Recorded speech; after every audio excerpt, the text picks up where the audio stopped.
ito ay rated SPG. Striktong patnubay at gabay ng magulang ang kailangan. Maaaring may masiselang tema, lengguwahe, karahasan, sexual, horror o droga na hindi angkop sa mga...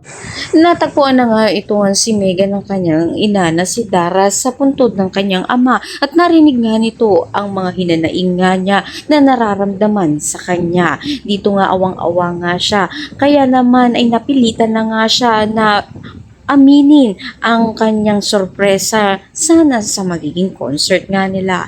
Dito nga ay handa na nga siya na ipasa ang legacy nito sa kanyang anak. Kaya naman tuwang-tuwa nga itong si Megan at siya na nga ang magiging bida sa concert. Ngunit hindi pa rin nga na natapos ang lahat matapos nga maibigay nga nito ni Dara ang lahat kay Megan.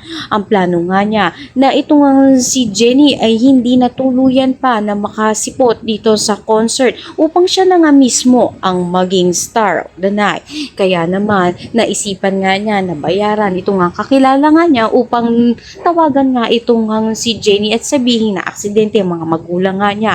Kaya naman ang papatungo na nga ang grupong Yumi sa concert ay napilitan nga itong si Jenny bumaba. Dito natuklasan nga ng mga kaibigan nga nito ni Jenny na ito nga ipakananga lang ni Megan, kaya naman nagkagulo nga sila at dito nga naantala ang pagsipot ng mga ito at na pupurnada pa na matuloy nga ang concert nang wala si Jenny.